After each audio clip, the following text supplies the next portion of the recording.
So I want to take you back to when you were growing up. You had an older brother, two older sisters. What was it like being the youngest of four?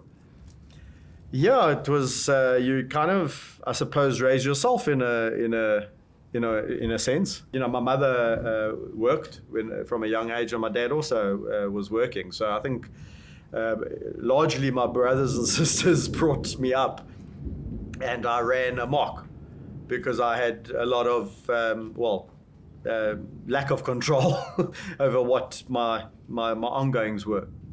So. How little money did your family have growing up? Well, it's an interesting one because I was saying to somebody the other day, and this is perspective, isn't it?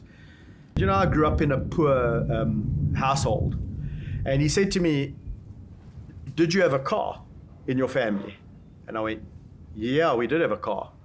"Did you have a roof over your head?" And I said, "Yeah, we did have a roof." "Did you have running water?" "Yeah." "You weren't poor." And I sat back and I was like, "You're right. I wasn't poor. We weren't poor compared to the rest of society."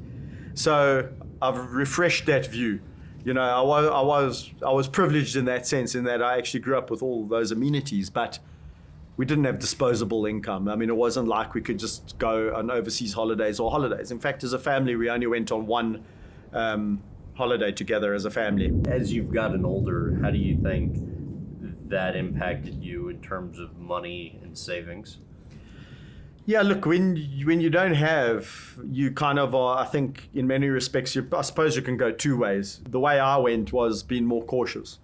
So money has always been something that I'm more cautious about the way we do things. I'm not one to always jump in, and it's been a slow burn to try and get to somewhere where you had enough to, meet all the requirements that you needed. But I'm a spiritual guy, so I always believe that there will be provisions if you are on the right path.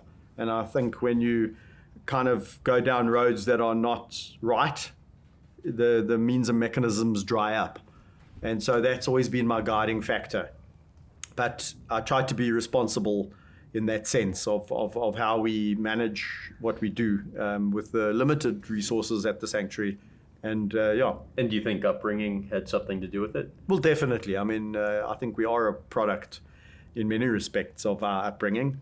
We have our genetics and then, our potential, and then we have influences. And as a youngster, I spent a lot of time at my best mates' parents' houses. So I had a lot of influence from them. So I did have parental guidance, but just from a different perspective. Your family didn't have a TV till you were 8 years old. How do you think that impacted you? Well, it's quite funny because we used to sit watching the test pattern when TV eventually came for when the broadcast would come for that limited time. And I think to now when our kids, everything's just so instantaneous, Right. with TV on your phone basically, So it does impact you in the sense positively, because we were more creative. We had to go. I love being outdoors. So whenever, the rest of the family was indoors, reading or playing or whatever, I was out in the garden, digging in the dirt, digging up earthworms, collecting crickets, butterflies, birds, climbing trees. That was my gig.